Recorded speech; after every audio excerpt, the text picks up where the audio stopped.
They called it a cleanup operation. A whisper in the jungle. A battle no one wrote about. But those who crawled through the mud and fire of Palawan in 1945 knew the truth.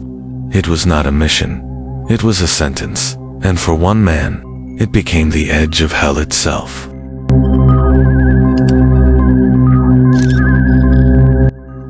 His name was Everett Cole, and by the time his boots hit the mud of Palawan, he had already seen more blood than any man should carry in his memory.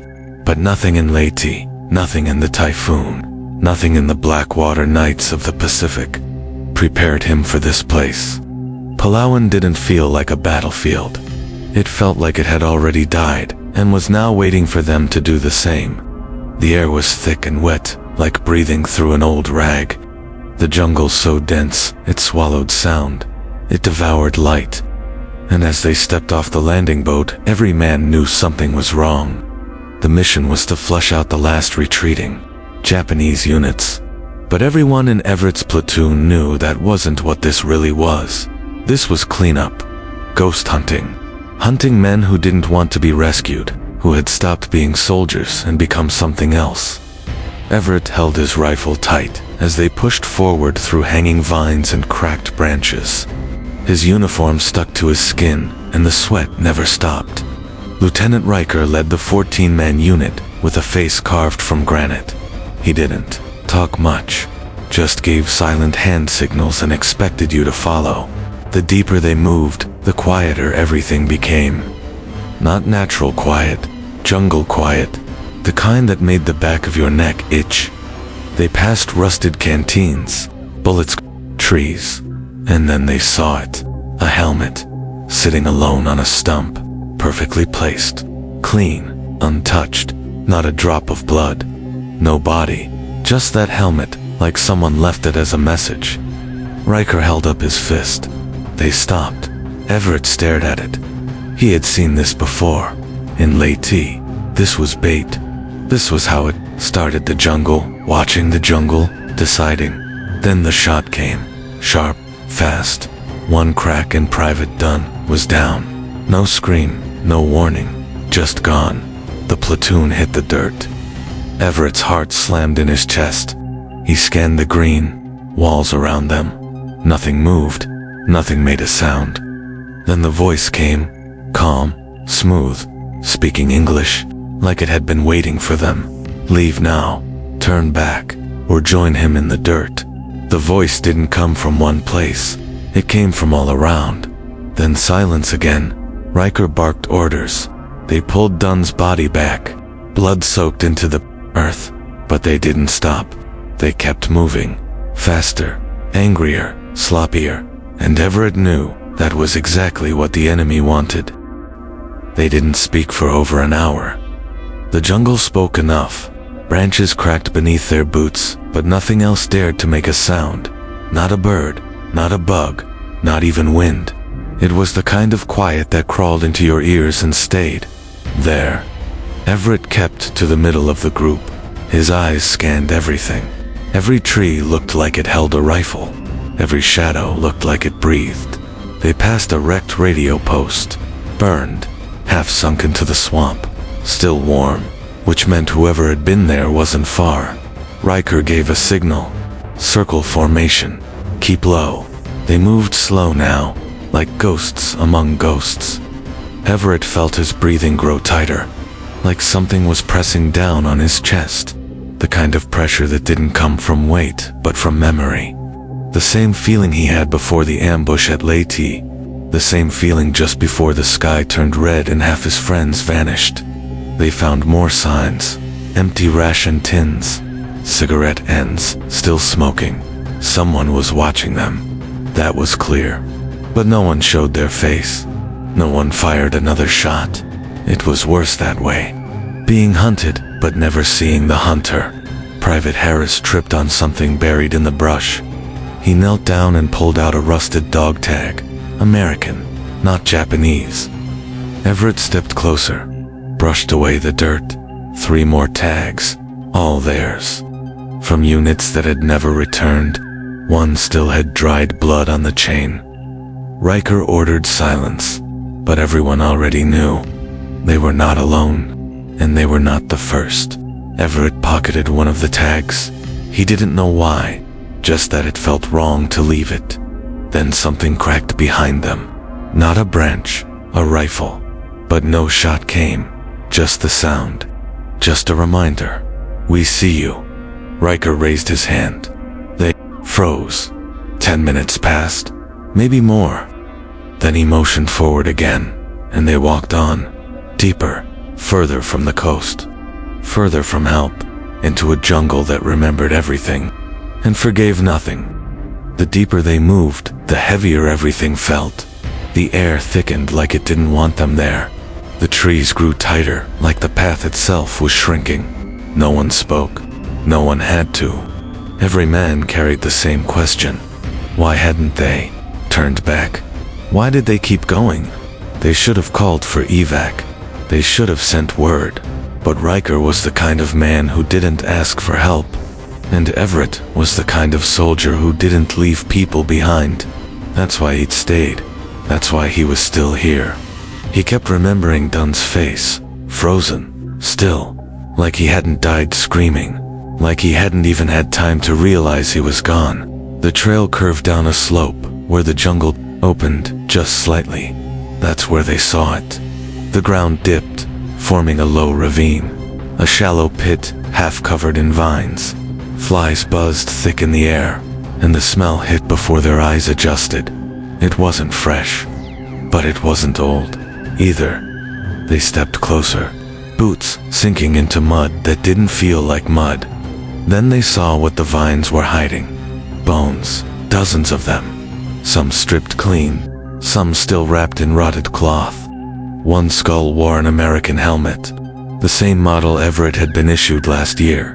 Someone whispered a prayer. Another turned and vomited. Riker stood at the edge, his face unreadable. He said one word, ambush. It was all he needed to say. These weren't battle casualties. These were executions. The bodies had been dumped, arranged, some stacked, some posed, like trophies or messages. Everett's stomach churned. He looked at one femur with clear-cut marks. Clean, to clean for an animal. He felt his pulse in his ears, the heat pressing against him. Then he saw something shining under the bones. He reached down, pulled out a rusted radio mic, still connected to a crushed transmitter. It had been sending once. Someone had called for help from this pit, and no one answered. That was the worst part. Not the bones, not the smell, but the silence that must have come after the call. Riker ordered them to move, fast, back into formation. They needed to find high ground, set up a fallback point. But the jungle didn't want them to move, and before they reached the tree line, something snapped behind them again. Not a branch, a breath, too close, too human. But when they turned, no one was there. Night came fast, like the sun had decided it was done watching them, and the sky turned from gray to black without warning. The heat didn't fade, it just changed from sweat to steam, and the sounds of the jungle returned, but not the friendly kind. The birds didn't sing, they clicked short, sharp patterns. Like code, like warnings, something was moving out there and it wasn't afraid anymore. Riker ordered a halt. They found a small ridge with a broken stone shrine, half consumed by roots and moss, probably abandoned for decades, maybe centuries. It was the only place with a slight view of the trail behind them, and enough height to feel like they weren't already in a grave pit. They set up a perimeter to men watching each side. The rest rested, but no one slept. Not really. Everett sat against the cold stone of the shrine and listened to the jungle breathe in, strange, broken rhythms. Private Mason lit a match, and it went out in seconds, the air to damp the light, too thin then. The whisper started at first. It sounded like wind slipping through the branches, but then the wind formed words, not in English, not in Japanese, not in any language he knew, but the tone was clear. It was a lullaby, it was a threat, it was something that should not have existed in this world. The whispering stopped just as sudden, and Riker's voice cut the silence. Everyone up, spread out. Not far, no noise, move quiet. They obeyed to numb for questions. Everett gripped his rifle tighter than ever before, and his hands were shaking, not from fear, but from certainty. Whatever was hunting them had just circled back. Whatever was in the trees had watched them find the pit, and now it was deciding how to respond. Then they heard it, a scream. Not one of theirs, not a voice they recognized. It was deep, raw, and not fully human. It came from the trees to the east, then west, then behind them. It was everywhere. It was nowhere. Mason fired a shot into the dark. No order, just panic. The shot echoed, and silence returned. Then came the answer, a single whistled note, long, clear, pure, like someone whistling a tune on a summer day. But in that jungle, in that hour, it sounded like death opening a door. The whistle faded like it had never been real, and for a moment everything held still. Even the jungle seemed to pause, like it was waiting for someone to make the next mistake. Riker didn't speak. He just moved forward slowly, toward the broken shrine, his boots soft against the wet stone. Everett followed close behind, his rifle aimed at nothing and everything. The entrance to the shrine was choked with roots, but something about the shape of the opening felt wrong. Not like nature had overtaken it, but like something inside had pushed its way out. The team cleared the outer perimeter, moving one step at a time, their breath loud in the thick heat. Private Connors found the carvings, first old symbols, not Japanese, not Filipino, not any military marks, just deep gouges in the stone like letters made by claws or knives. Everett traced one of them with his finger. It was smooth, worn by time, but there was a coldness to it, like the stone didn't want to be touched. Inside the shrine was darkness. Not shadows, not dimness, but total black, the kind that swallows. Flashlight beams and echoes, footsteps too many times. Riker clicked on a flare. The red light filled the space and revealed a small chamber, empty except for one thing. In the center of the stone floor sat a pile of bones, arranged in a perfect spiral, not thrown, not scattered, but carefully laid. Everett stepped closer and noticed every skull had its mouth broken open, some with rocks still inside, as if someone had tried to silence. The dead Connors whispered something about curses, and Riker shut him up with a look. Everett kept his eyes on the bones. Something about the way they were arranged felt like a map, or a message, or both. Mason leaned in too close and slipped his boot, cracking a rib in the pile. The sound was sharp, clean.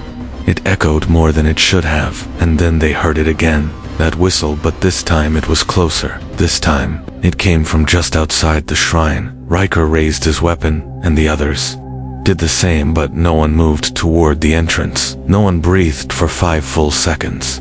The whistle came again, softer, gentler, like it was inside their ears, not around them, and that's when Everett realized something. Every man in the room was hearing a different tune. The air inside the shrine turned colder, though. The jungle outside still boiled with heat and sweat.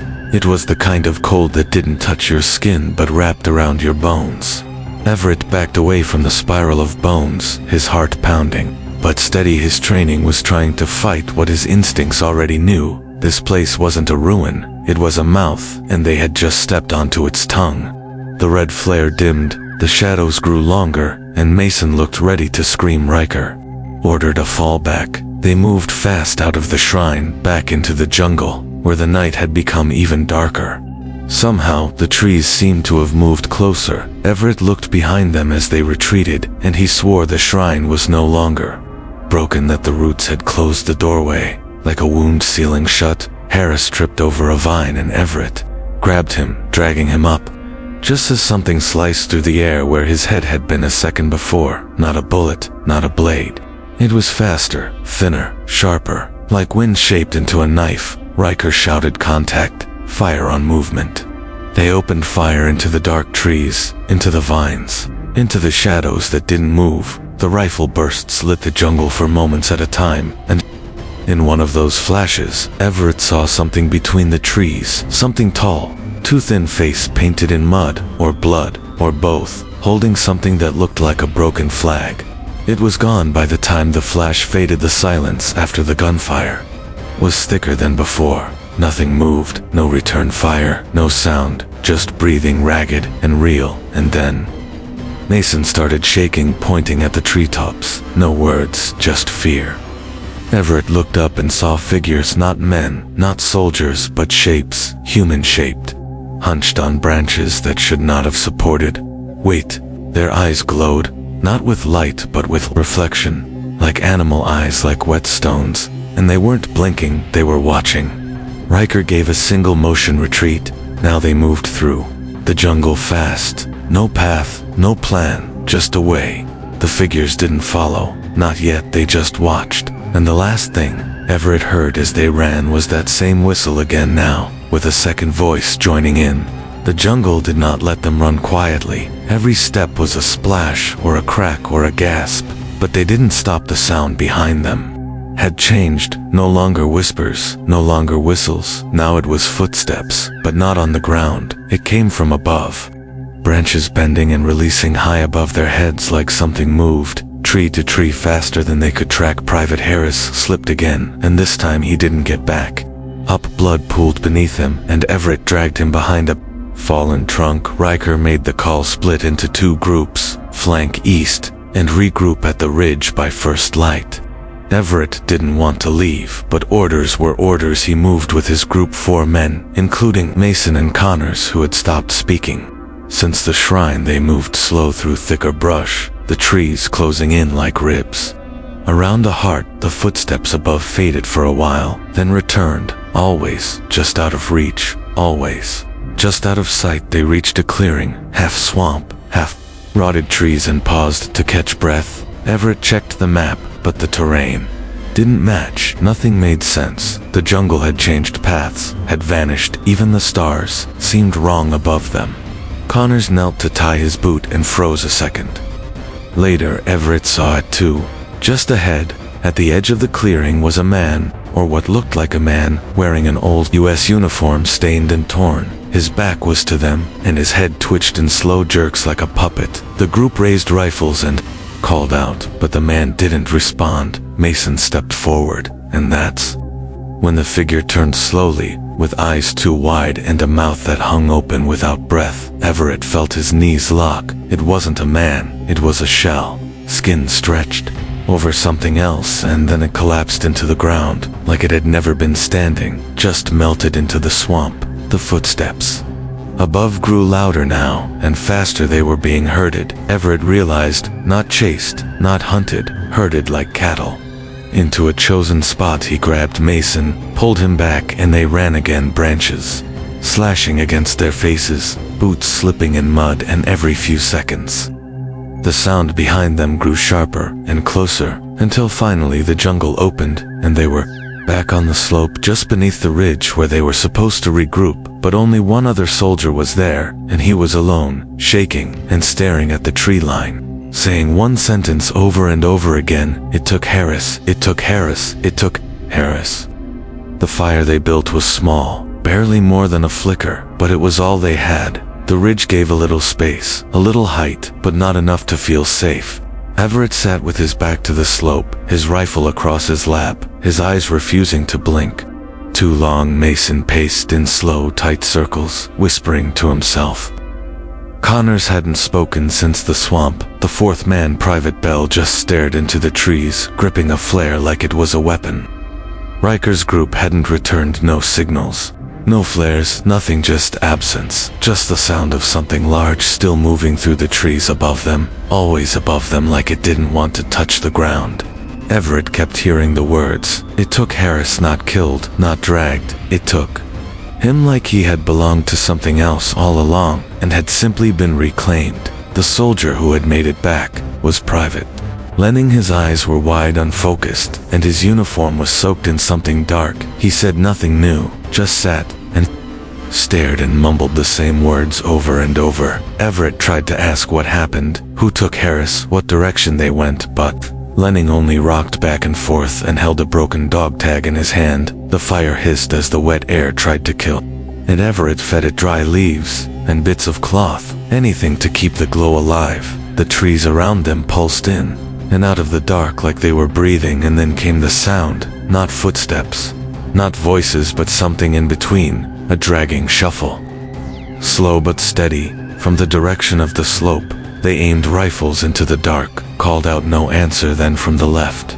Another shuffle, then from the right, another. Connors stood up screaming, "Enough, show yourself." He fired 3 shots into the trees. The muzzle flash lit something pale just for a second.